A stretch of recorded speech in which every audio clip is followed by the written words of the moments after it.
Hello friends, नमस्कार, good morning. आप सभी स्वस्थ होंगे, मस्त होंगे अपने एग्जाम की तैयारी कर रहे होंगे। दोस्तों, अगर आप ड्राइवर भर्ती की तैयारी कर रहे हैं तो ही ये आज का वीडियो आपके लिए काम का है। दूसरी बात बता दूं कि हमारा एक मोबाइल एप्लीकेशन है स्टडी एट होम, जिस पर आपको ड्राइवर से संबंधित ऑनलाइन टेस्ट सीरीज है, किसी भी प्रकार की बुक प्राप्त करनी है, question bank, all India driver exam review है, इस प्रकार की सामग्री आपको वहाँ पर मिल सकती है। उसका लिंक है डिस्क्रिप्शन में। व्हाट्सअप ग्रुप ज्वाइन कर सकते हैं, उसका लिंक डिस्क्रिप्शन में है। टेलीग्राम का लिंक है, उसको भी डिस्क्रिप्शन में दे रखा है, तो आप वहाँ पर जा सकते हैं, ज्वाइन कर सकते हैं। आज हम ड्राइवर से संबंधित जो ये प्रीवियस पेपर है उसको सॉल्यूशन करेंगे। दोस्तों, ये आज हम ओनली इंग्लिश में इसको सॉल्यूशन करेंगे, तो ये इंग्लिश में सेशन रहने वाला है। तो चलते हैं फर्स्ट क्वेश्चन पे।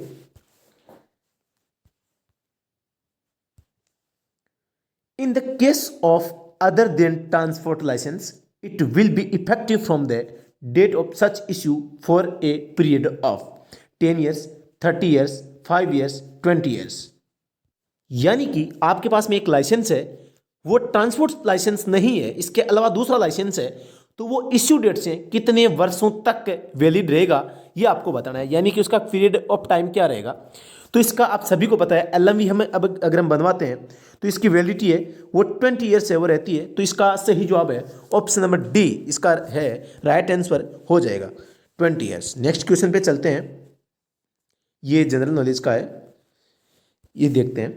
Provided that every driving licence shall notwithstanding its expiry under this subsection continue to be effective from such expiry for a period of. यानी कि ये कह रहा है कि आपका जो ड्राइविंग लाइसेंस है उसकी एक्सपायरी डेट आ गई है, अब आपका जो लाइसेंस है वो कितने टाइम के लिए वैलिड रहेगा ये आपको बताना है। कहाँ से? Effective from such expiry for a period of, यानी एक्सपायरी के बाद में कितने टाइम तक वो वैलिड रह सकता है। तो सीधी सी बात है कि वो वैलिड तो एक दिन के लिए नहीं रहेगा, लेकिन आप 30 डेज तक है उसे आप वैलिड मानते हुए गाड़ी को ड्राइव है कर सकते हैं, और उसे रिन्यूअल है वो करवा सकते हैं बिना किसी पेनल्टी चार्ज के। तो ऑप्शन नंबर 1 इसका करेक्ट है, आंसर हो जाएगा। नेक्स्ट क्वेश्चन पे देखते हैं, ये जनरल नॉलेज का क्वेश्चन है। नेक्स्ट पे चलते हैं, हम ओनली ड्राइवर के जो क्वेश्चन है उनको यहाँ देखेंगे। In the case of other than transport licence, it will be effective until the date on which such person attains the age of. इसमें यानी कि आपको क्या कहा गया है कि यानी कि ट्रांसपोर्ट व्हीकल का लाइसेंस नहीं है, इसके बाद में आपकी कितनी उम्र हो जानी चाहिए कि जब तक वह लाइसेंस आपके लिए बना रहेगा। यानी कि आपकी कितनी उम्र तक है वो लाइसेंस है, आप उसे अपने पास में रख सकते हैं। तो मैं आपको बता देता हूं कि आपकी उम्र अगर 18 से 30 साल के बीच में है तो आपका एलएमवी लाइसेंस है वो यानी कि मैक्सिमम 20 साल तक या 40 साल की उम्र होने तक आपको बनाकर दिया जाएगा। आपकी उम्र अगर 30 ईयर्स से लेके 55 ईयर्स तक है तो आपको लाइसेंस है 10 ईयर्स के लिए बनाकर दिया जाएगा। आप इस बात का भी ध्यान रखें। और आपकी उम्र अगर 55 से 60 के बीच में है तो आपको ये 5 साल के लिए वो बनाकर दिया जाएगा। इसके बाद में आपको रिन्यूअल करवाना होता है। तो यहाँ पे मैक्सिमम का पूछा है तो 65 ईयर्स इसका राइट आंसर हो जाएगा। यानी कि आप अगर 59 ईयर्स 11 माह है और 25 डेज आपकी एज है और आप एलएमवी बनवाते हैं तो आपका जो लाइसेंस है लगभग 64 साल 11 माह है 25 दिन, यानी कि 5 साल तक लगभग आपकी उम्र 65 साल हो जाएगी, तब तक आपका लाइसेंस है वो वैलिड रहेगा। ठीक है। अब इसमें और भी ज़्यादा जो अधिकतम उम्र की बात करें कि जो मैक्सिमम एज है किसकी, एक आपके एलएमवी लाइसेंस जो है ड्राइवर है गाड़ी को ड्राइव करने के लिए, व्हीकल को ड्राइव करने के लिए मैक्सिमम एज है, इसकी कोई भी लिमिट है वो नहीं है। क्या है? लिमिट है वो नहीं है। जब तक आपकी आई साइट यानी कि दृष्टि आपकी अच्छी है, आपकी मानसिक स्थिति अच्छी है, यानी कि आप मेडिकल रूप से फिट हैं, तो आप आगे भी इसको रिन्यूअल है वो करवा सकते हैं, बशर्ते कि आप फिजिकली रूप से क्या है एकदम फिट हो। नेक्स्ट क्वेश्चन की बात करते हैं।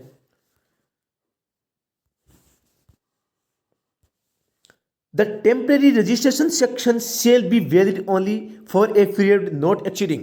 जो टेम्परेरी रजिस्ट्रेशन होता है, जो रेड आपके जो प्लेट होती है उसमें होता है, तो ये ओनली 1 मंथ के लिए होता है। सभी जानते हैं जो अस्थायी पंजीकरण होता है किसी वाहन का, जब हम नया वाहन खरीदते हैं तो उसका अस्थायी पंजीकरण 1 माह के लिए किया जाता है, तो 1 मंथ इसका राइट आंसर है, वो हो जाएगा। आप इसे जानते भी होंगे 1 मंथ। नेक्स्ट क्वेश्चन पे चलते हैं। According to latest UN international migrant, ये एक जनरल नॉलेज का क्वेश्चन आ गया है। नेक्स्ट क्वेश्चन पे बात करते हैं। क्वेश्चनरी साइन क्या इंडिकेट कर रहा है? ट्रायंगल में है यानी कि वार्निंग साइन है, और इसमें क्या है? Side road left. Option number 1 इसका करेक्ट है, वो हो जाएगा। तो क्वेश्चन नंबर आपके कौन सा है? 8 में ऑप्शन नंबर 1 है, ए है, वो राइट हो जाएगा। नेक्स्ट क्वेश्चन की बात करते हैं। नेक्स्ट क्वेश्चन है, when a motor vehicle registered in one state has been kept in another state for a period exceeding, यानी कि आप किसी एक राज्य में पंजीकृत वाहन को दूसरे राज्य में कितने समय के लिए अधिकतम रख सकते हैं? तो आप सभी जानते हैं कि राजस्थान राज्य में पंजीकृत कोई व्हीकल है, आप उसे पंजाब स्टेट में मैक्सिमम 12 मंथ, यानी कि आप मैक्सिमम 12 मंथ पंजाब में उसे रख सकते हैं। उसके बाद में आपको वहां पर वहां का जो आरटीओ जो क्षेत्र है, एरिया है, वहां पर आपको उसको रजिस्टर्ड है वो करवाना पड़ेगा। तो ऑप्शन नंबर सी इसका करेक्ट है, हो जाएगा। नेक्स्ट क्वेश्चन की बात करते हैं, ये भी जनरल नॉलेज का है, तो नेक्स्ट पे चलते हैं हम। Licensing authority to disqualify from holding a driving licence is a habitual addict to any narcotic drug और साइकोट्रोपिक सब्सटेंस एक्ट ऑफ, यानी कि एक मादक पदार्थ का सेवन करना कौन से रूल के तहत मतलब इसको बैन किया गया है, ये आपको बताना है। तो मैं इसका आंसर है वो राइट आंसर आपको बताने की कोशिश करूंगा। इसका सही जवाब अभी तक नहीं मिल पाया है, तो मैं इसको अपने पास में रिजर्व रखता हूं। अगर आपको इसका जवाब आ रहा है तो आप कमेंट जरूर करें, क्योंकि गलत कुछ भी बताना यहाँ सही नहीं रहेगा। नेक्स्ट क्वेश्चन की बात करते हैं। Subject to the provisions of section 7(1) a regional transport authority में on an application made to it under section 70 grant a, यानी कि आपको यह बताना है कि जो सेक्शन 71 है इसके तहत एक रीजनल ट्रांसपोर्ट अथॉरिटी है, वो एक application made under section 70 grant. Section 70 and 71 इसका जो संबंध है वो किससे है आपको यह बताना है। 70 और 71 जो सेक्शन है जो इसका संबंध है वो किससे है? Stage carriage permit. Option number D इसका करेक्ट है, वो हो जाएगा। आप मोटर व्हीकल एक्ट 1988 देखते हैं तो उसमें आप देखेंगे जो सेक्शन 70 और 71 है वो किससे रिलेशन रखते हैं? स्टेज कैरिज परमिट से। तो अगला क्वेश्चन देखते हैं हम। नेक्स्ट क्वेश्चन पे बात करते हैं, ये आपकी जनरल नॉलेज का है, ये अच्छा क्वेश्चन है। And tourist permit in the case of A motor cab shall be deemed to be invalid from the date on which the vehicle covered by the said permit completes, यानी कि एक vehicle है वो कितना पुराना हो जाएगा जब उसे टूरिस्ट मतलब कि जो आपका व्हीकल है टूरिस्ट परमिट के लिए क्या है? इनवैलिड है, वो मान लिया जाएगा। तो अगर आपका व्हीकल है वो 7 साल का हो जाता है, 7 ईयर ओल्ड हो जाता है, तो आपका जो व्हीकल है वो आपके टूरिस्ट परमिट के लिए इनवैलिड है, वो माना जाएगा। ऑप्शन नंबर डी इसका करेक्ट हो जाएगा। नेक्स्ट क्वेश्चन के बारे में बात करते हैं। असुविधा के लिए मैं क्षमा चाहूंगा। The transfer shall report the transfer to the registering authority within whose jurisdiction he has the resistance within how many days of the transfer, यानी कि आप अगर किसी एक जगह से दूसरी जगह पर जा चुके हैं तो इसकी सूचना है आपको न्यायालय को या जो न्यायाधिकरण क्षेत्र है उसको कितने दिनों तक दे देनी चाहिए। तो आपको इसकी सूचना है 30 डेज, यानी कि 30 दिनों के भीतर आपको इसकी सूचना है वो दे देनी चाहिए। जो आपका जो नज़दीकी जो आपके आरटीओ ऑफिस लगते हैं वहाँ पर आपको इसकी सूचना दे देनी चाहिए। अगर आप अपना जो निवास स्थान है, अपना जो डोमिसाइल प्लेस है उसको चेंज करते हैं तो। अगला क्वेश्चन देखते हैं। नेक्स्ट क्वेश्चन पे बात करते हैं। क्वेश्चन नंबर 18 है, a regional transport authority may grant a goods carriage permit to on an application made to it under section, यानी कि 18 नंबर जो क्वेश्चन है इसका सही जवाब क्या हो जाएगा? ऑप्शन नंबर 77, यानी कि आप अगर गुड्स कैरीज परमिट प्राप्त करना चाहते हैं तो कौन सी सेक्शन के अंदर आप प्राप्त करेंगे, तो सेक्शन है 77। इसके तहत आप गुड्स कैरीज परमिट है वो आप प्राप्त कर सकते हैं किसके माध्यम से, रीजनल ट्रांसपोर्ट अथॉरिटी के माध्यम से। किस सेक्शन के तहत, MV 77 के तहत। ठीक है, तो अगर नेक्स्ट क्वेश्चन की बात करते हैं, मैंडेटरी साइन क्या इंडिकेट कर रहा है, सभी को पता है, compulsory ahead only. Option number 1 इसका करेक्ट है, हो जाएगा। नेक्स्ट क्वेश्चन की बात करते हैं, तो ये आपके जनरल नॉलेज का है। अगले प्रश्न पे बात करते हैं, grant of contract carriage permit subject to the provisions of subsection 3 a regional transport authority may on an application made to grant a contract carriage permit under section, यानी कि कॉन्ट्रैक्ट जो कैरिज परमिट होता है, अनुबंध जो वाहन के लिए परमिट होता है, वो कौन सी सेक्शन के तहत है वो दिया जाता है, ये आपको बताना है। तो एकदम सिंपल है, इसका सेक्शन नंबर 73 है मोटर व्हीकल एक्ट का, जो कि कॉन्ट्रैक्ट जो कैरिज होते हैं, जहां मैं बात करूं कॉन्ट्रैक्ट कैरीज परमिट है, इसका संबंध किससे है, MV 73 सेक्शन से है। ठीक है, नेक्स्ट क्वेश्चन के बारे में बात करते हैं। क्वेश्चन नंबर 22 है, subject to the provisions of section 59 and 60 a transport vehicle shall not be deemed to be valid for that purpose of section 39 unless it carries a. इसमें आपको मतलब ये दिया गया है कि आप जो सेक्शन आपके 59 एंड 60 है, a transport vehicle shall not be deemed to be valid for purpose of section 39 unless a carriage, यानी आप किसी वाहन को चला रहे हैं और उस वाहन के पास में सेक्शन 59 और 60 के तहत उसके साथ में 39 को भी पढ़ा जाता है, तो आपके पास में कौन सा डॉक्यूमेंट है कंपल्सरी होना चाहिए, तो उसका सही जवाब हो जाएगा सर्टिफिकेट ऑफ फिटनेस। वैसे इसमें रजिस्ट्रेशन सर्टिफिकेट इसका सही जवाब होगा, लेकिन रजिस्ट्रेशन जो सर्टिफिकेट है उसका ऑप्शन इसमें नहीं है। आप इसका आंसर है या तो ए माने या इसका सही जवाब RC होगा, यानी कि रजिस्ट्रेशन सर्टिफिकेट। नेक्स्ट क्वेश्चन की बात करते हैं,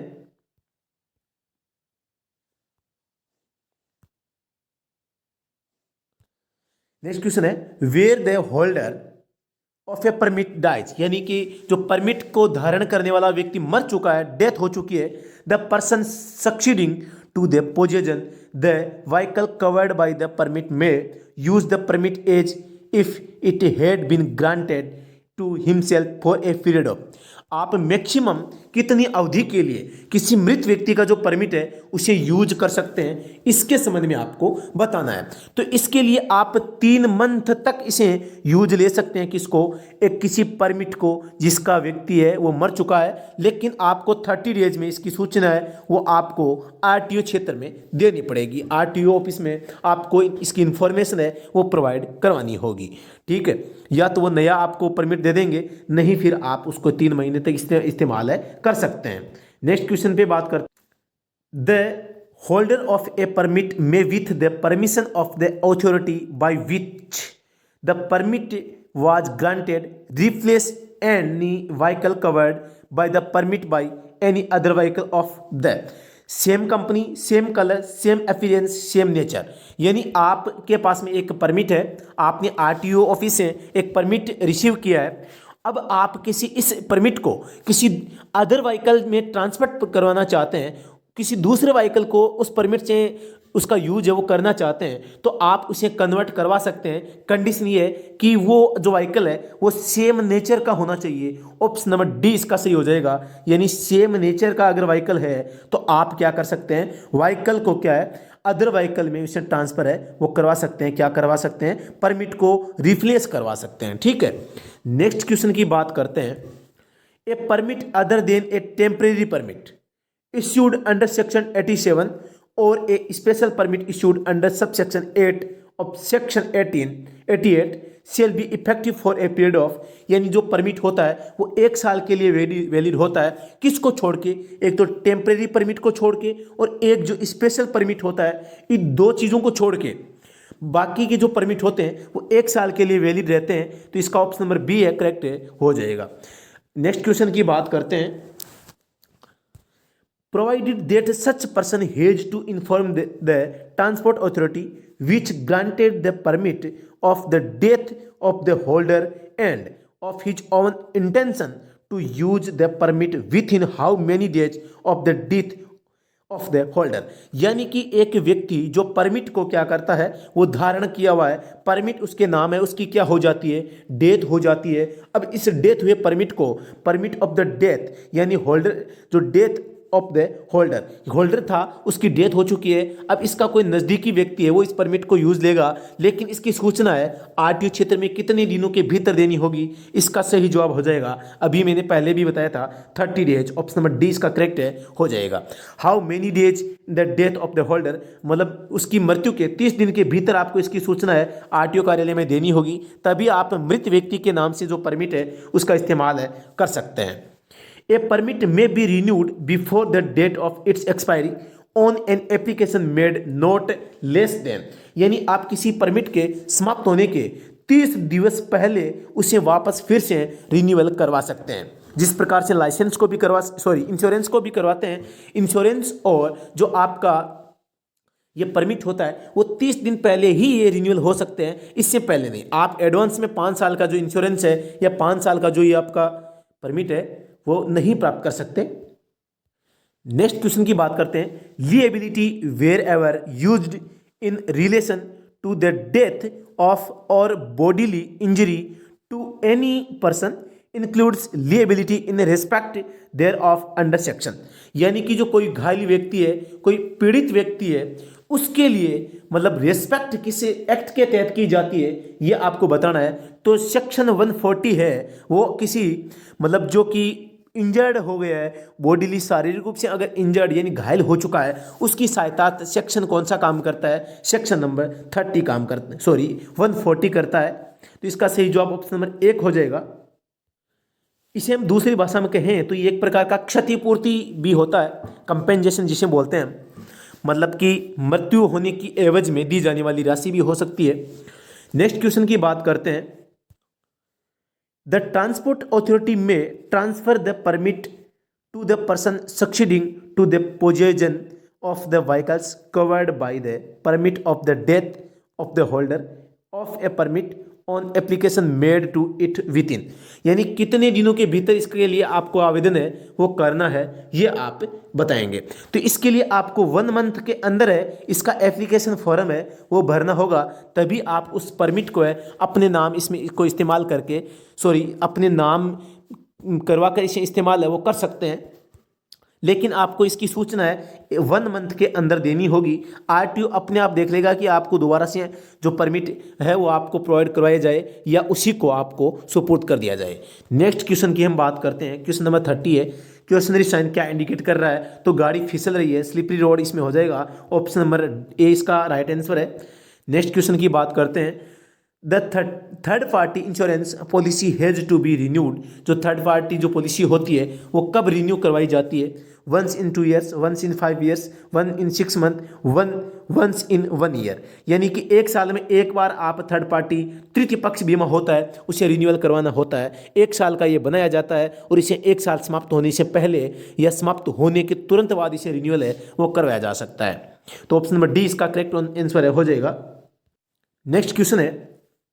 certificate of insurance means a certificate issued by an authorities insurer a pursuance of sub section 3 of section, यानी कि जो आपका इंश्योरेंस सर्टिफिकेट है वो किस सेक्शन के तहत जारी किया जाता है, 147, ऑप्शन नंबर 1 इसका करेक्ट हो जाएगा। नेक्स्ट क्वेश्चन की बात करते हैं। क्वेश्चनरी साइन क्या इंडिकेट कर रहा है, सभी जानते हैं, ट्राइंगल में है, वार्निंग साइन है। तो नैरो आपके road ahead, narrow road ahead, bridge नहीं होगा, नैरो रोड अहेड होगा क्योंकि आगे से संगड़ी रोड हो रही है, पीछे से चौड़ी है, तो नैरो हो जाएगी। Duty of driver in case of accident and injured to a person take all reasonable steps to secure, आपको क्या करना चाहिए, आपको मेडिकल रूप से अटेंशन होना चाहिए और घायल व्यक्ति है, इंजर्ड व्यक्ति है, उसको मेडिकल फैसिलिटी है वो प्रोवाइड करवाने के लिए आपको है उसमें क्या है रेस्पॉन्सिबल या आपको रेस्पॉन्स उसमें देना चाहिए, यानी अपना योगदान देना चाहिए। नेक्स्ट क्वेश्चन की बात करते हैं। इन the case of A vehicle carrying और meant to carry dangerous a hazardous goods there shall also be a policy of insurance under the Public Liability Insurance Act। यानी कि जो ये जो आपके डेंजरस या हैजार्डियस जो गुड्स है, खतरनाक सामान जो ढोने वाले जो व्हीकल होते हैं, उनके लिए जो ये इंश्योरेंस किस एक्ट के तहत है वो जारी किए जाते हैं। तो 6 ऑफ 90 ऑप्शन नंबर सी इसका करेक्ट हो जाएगा। जो इन्हीं खतरनाक जो माल ढोने वाले जो वाहन होते हैं उनके लिए जो इंश्योरेंस प्रोवाइड करवाते हैं वो उसके एक्ट के संबंध में पूछा है। तो 6 ऑफ 1990 इसका सही जवाब हो जाएगा। क्वेश्चनरी साइन क्या इंडिकेट कर रहा है आप सभी जानते हैं, लेफ्ट रिवर्स बेंड इसमें हो जाएगा। 38 का क्वेश्चन ऑप्शन नंबर 1 इसका सही जवाब है। नेक्स्ट क्वेश्चन की बात करते हैं। Provided that after that driving licence has ceased to be effective the licensing authority may refuse to renew the driving license if the application is made for the renewal of driving more than। आप कितना time आप renewal के लिए निकाल देते हैं जब आपको वह मना कर सकते हैं। तो इसके लिए आपके पास में 2 साल का टाइम होता है। 2 इयर्स अगर आप इसे क्रॉस कर देते हैं तो उसके बाद में आपको आरटीओ कार्यालय, आरटीओ ऑफिस है, वो आपको रिन्यूअल के लिए मना कर सकते हैं। आपको दोबारा से इसके लिए ट्रेनिंग के लिए बोल सकते हैं, दोबारा से लर्निंग लाइसेंस के लिए बोला जा सकता है, दोबारा से न्यू प्रोसेस से आपको है वो गुजरना पड़ सकता है। तो ऑप्शन नंबर सी इसका करेक्ट हो जाएगा। लास्ट क्वेश्चन है, provided that the attachment of this condition to a stage carriage permits shall not prevent the continued use from the date of publication of the approved specification for a period of। तो इस प्रश्न का सही जवाब है वो option number C हो जाएगा, 1 ईयर। अब इसमें देखो पूछा क्या गया है, ये पूछा गया है कि provided that the attachment of this condition to a state carriage permit, state carriage permit है वो अगर क्या करें कंटिन्यूड यूज किया जा रहा है और उसे पब्लिश कर दिया गया है, अप्रूव्ड है उसको दे दिया गया है, तो ये कितने टाइम के लिए वैलिड रहेगा? ये 1 ईयर के लिए वैलिड रहेगा। 1 साल के लिए इसे कोई मना है वो नहीं कर सकता। ठीक है, तो इसके लिए 1 साल का टाइम पीरियड होता है किसके लिए? स्टेज कैरिज जो आपके व्हीकल्स होते हैं उनके लिए। तो ये आज का लास्ट क्वेश्चन था। तो इस प्रकार दोस्तों आज हमने इस इंग्लिश सेशन में 40 क्वेश्चन सॉल्यूशन किए हैं और ये आपको ज़रूर पसंद आए होंगे और ये आपके नेक्स्ट एग्जाम के लिए दोस्तों ज़रूर है हेल्पफुल रहेंगे। अगर दोस्तों ये आपको पसंद आए हैं तो आप लाइक करें, शेयर करें, कमेंट करें। और दोस्तों आप हमारा व्हाट्सअप ग्रुप ज्वाइन कर सकते हैं, मुझे व्हाट्सअप कर सकते हैं। मेरे व्हाट्सअप नंबर आपको इस वीडियो के एक कॉर्नर पे नीचे कॉर्नर में दिखाई दे रहे होंगे, तो आप उन्हें भी वहाँ पर व्हाट्सअप पे मैसेज कर सकते हैं, व्हाट्सअप ग्रुप में ऐड हो सकते हैं। हमारा जो स्टडीएट हमारे मोबाइल एप्लीकेशन उसका लिंक प्राप्त कर सकते हैं। तो दोस्तों फिर से मिलते हैं इसी भी प्रकार का ड्राइवर प्रीवियस जो एग्जाम पेपर है उनके साथ में एक रोचक ड्राइवर पेपर में आपको एक बार फिर से करवाऊंगा। और जल्द ही में आपके सामने 10,000 जो मोस्ट MCQs होते हैं ड्राइवर से संबंधित वो आपके सामने लेकर आ रहा हूँ और आपको मज़ा आ जाएगा। आपकी पूरी तैयारी में उसमें हम जान जो 4 चांद है वो लगा देंगे और आप एकदम जो फुल तैयारी आपकी है वो हो हम इसके माध्यम से करवा देंगे। तो अभी के लिए इतना ही, फिर से मिलते हैं नेक्स्ट वीडियो में। तब तक के लिए धन्यवाद। जय हिंद, जय भारत।